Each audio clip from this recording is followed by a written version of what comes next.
Hi there. I want to talk about the subject of money as well as um, friends, jobs, boyfriends, girlfriends, spouses, things that we want in life. And so as I was thinking about money and I was thinking about friends, relationships, how some people are going through breakups, etc., and trying to find themselves. And I was thinking, all of a sudden I had this vision of a bowling ball and how, when you go bowling, a bowling ball comes through the machine and then you throw the ball. And so it goes down the lane and then it comes back up.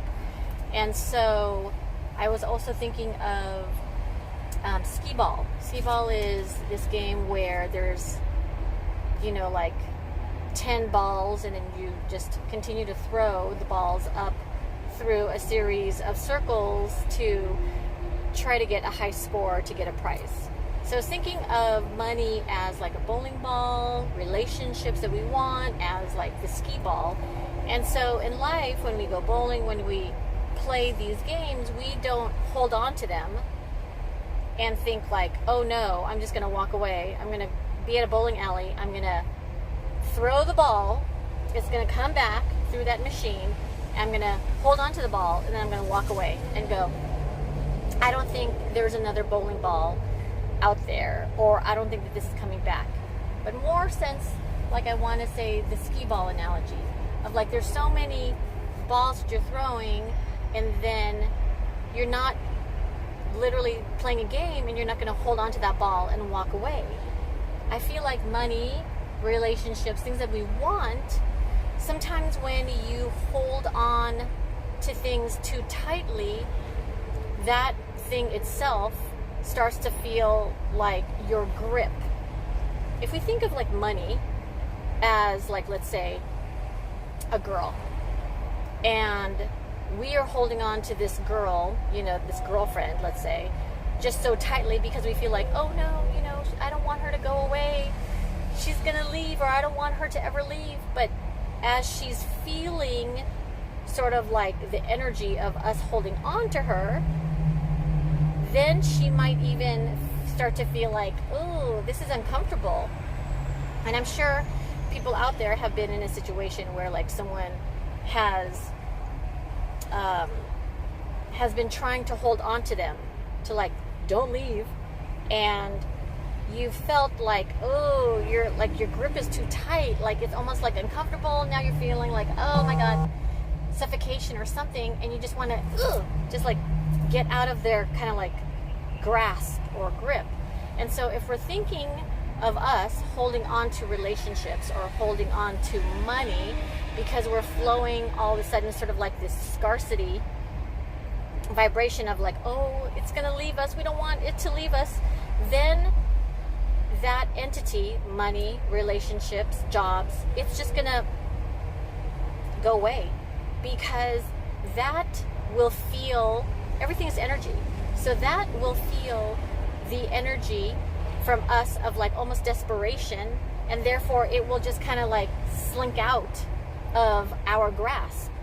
And so if we just let it go and know and train ourselves, just train ourselves of knowing, like, what, in the skee ball thing, like, oh, I'm just going to put another quarter and I'm just going to have another sleeve of 10 balls and I get to play again.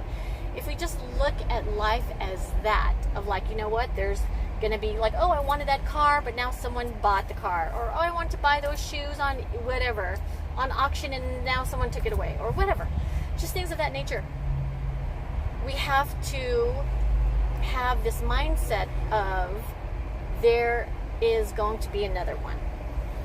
And we all try hard for a goal, and if that goal does not come to fruition, then we must know and sit in the knowing that something better is coming our way. And to also give pause to ourselves and think like, okay, was I aiming for that goal? Was I aiming to get that money? Was I aiming to get that relationship, that job, the home? Was I aiming for it out of like, was I vibing desperation? Like, oh, I really want it though. That's the only thing that's going to make me happy. Then it's almost like you're not setting yourself up for disappointment, but in a way you are. You have to think of like abundance. Like, okay, I like that one too. Okay, I'm going to be happy. You know, if that one doesn't happen, then another one's going to come around. You just have to sit in the knowing of there's 5 million things around the world, so many different trees, so many different cars, so many different people, so many different homes, so many different ways to make money.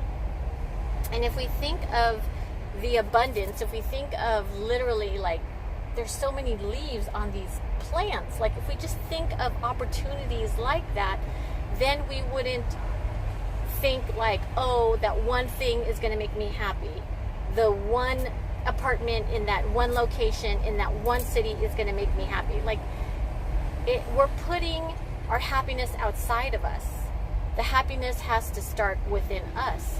So if we just think of things as, you know what, I'm going to go for that, and I'm going to gun for that, and I'm going to have fun to go for that. And there's so many other scenarios where if that doesn't work out, then I could try. It's like a game when you go to a carnival. There's so many different ways to win that prize. You could do the shooting gallery. You could do, again, the skee ball. There's just so many different ways to attain what you want. And oftentimes, I myself just start to feel like I'm pigeonholing myself. I'm just basically putting myself in a pigeonhole where I feel like this is the only stream, or this is the only way. And when I start to think of that, then guess what? When I start to use the words only, then I feel like I'm limiting myself.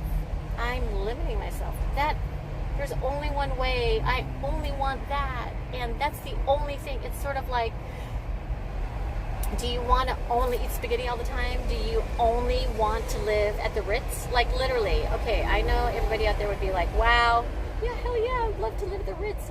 But at some point you're going to go, you know what? I've had enough of the Ritz. Even if it's like freaking 30 years later, believe me, you're going to be like, you know what? I think I'm cool. I'm going to live somewhere else. You know why we feel like that? We're never going to be satisfied with like one house or something to that effect. We will absolutely, I believe, be satisfied with like the one marriage, the one child, things of that nature, the one mom, the one friendship. But what I'm saying is we'll never be satisfied with like the one, I'm going to say, job in the one location. There's a variety of things that are happening around the world. The variety is there so that we all could be satisfied pretty much all the time.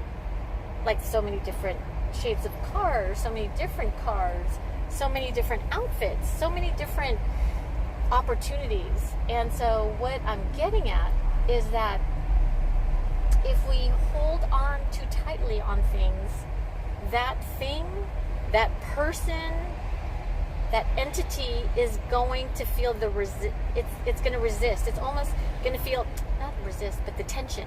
You're holding on to something so tight that that other thing is going to feel the tension, and it's just going to want to leave. It's just going to want to go away.